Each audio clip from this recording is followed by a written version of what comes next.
अस्सलामु अलैकुम व रहमतुल्लाहि व बरकातुहू। स्टीफन हॉकिंग जो एक हरी आंखों वाले यहूदी थे और जिन्हें उनके खाने में कुछ मिलाकर उनको पैरालाइज करने के लिए काम किया गया था,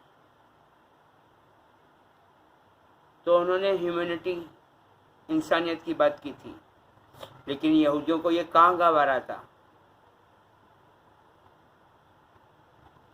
तो 2018 को मुझे अल्लाह ताला ने कुरान पाक का इल्म अता फरमाया जब मैं 40 साल का हो गया था, और 2018 को ही स्टीफन हॉकिंग को मौत दे दी गई। यानी कि स्टीफन हॉकिंग के आसपास जो लोग मौजूद थे उन्हीं में से किसी ने उन्हें मार दिया, बहुत चालाकी और महारत से। फेडरल ब्यूरो इन्वेस्टिगेशन FBI से पाक फौज के तवस्सुल से मैं ये दरख्वास्त करना चाहूँगा, पाक फौज में मौजूद मुसलमान भाइयों के तवस्सुल से और आर्मी चीफ जनरल हाफिज सैयद आसिम मुनीर अहमद जो चीफ ऑफ आर्मी स्टाफ हैं सर, उनके तवस्सुल से, उनके ज़रिए से कि स्टीफन हॉकिंग की डेड बॉडी को दोबारा कब्र से निकालकर उसका पोस्टमार्टम करवाया जाए, आपको प्रूफ मिल जाएगा। यानी कि जो भी इंसानियत की बात करेगा तो यहूदी उसे मार देते हैं, शैतान के पुजारी।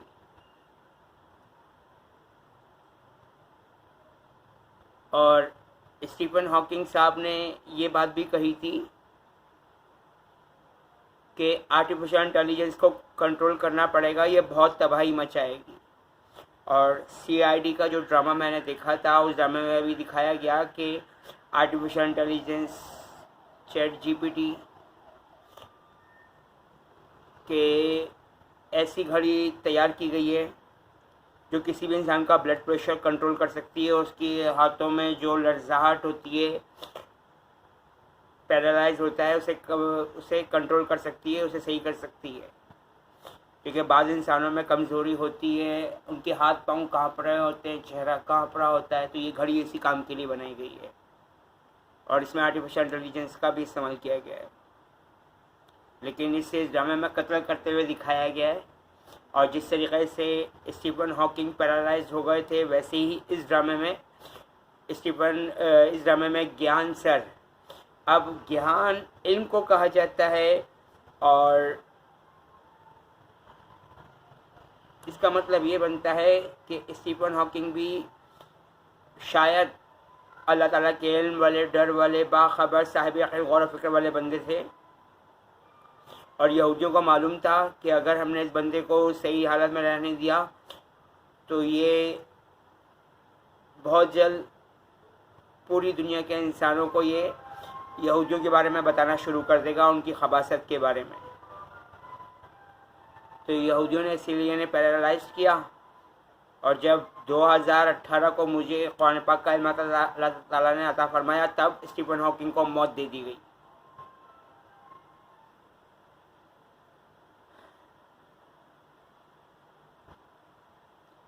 और ब्लैक होल्स के बारे में भी बात की थी स्टीफन हॉकिंग ने, और ये भी कहा था क्या आने वाले वक्तों में यहूदी बहुत बड़ी तबाही मचाएंगे। अब अगर उनका वो सारा डेटा मौजूद है और उनका दिमाग भी, तो उनके दिमाग से भी मालूम किया जा सकता है।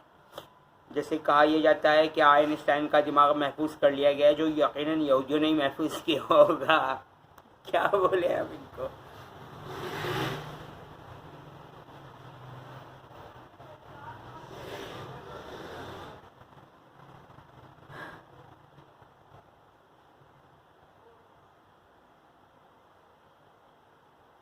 और आर्टिफिशियल इंटेलिजेंस को ही इस्तेमाल करके आइए, या AI, A से आर्टिफिशियल और I से इंटेलिजेंस, AI टेक्नोलॉजी जो दज्जाल के लिए तैयार करवाई गई है। और स्टीफन हॉकिंग को मालूम हो चुका था कि आने वाले वक्तों में इसके ज़रिए बड़ी तबाही मचाई जाएगी, जैसे क्रिश फिल्म में दिखाया गया है, पार्ट 1 में भी, पार्ट 2 में भी, पार्ट 3 में भी।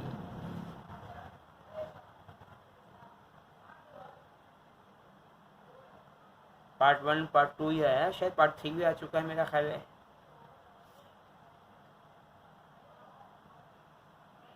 कि नसीरुद्दीन शाह उस टेक्नोलॉजी को तबाही और बर्बादी के लिए इस्तेमाल करवाना चाहता है।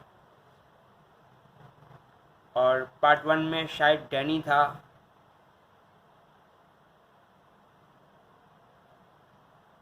या पार्ट 2 में डैनी था और पार्ट 3 में विवेक ओबराय,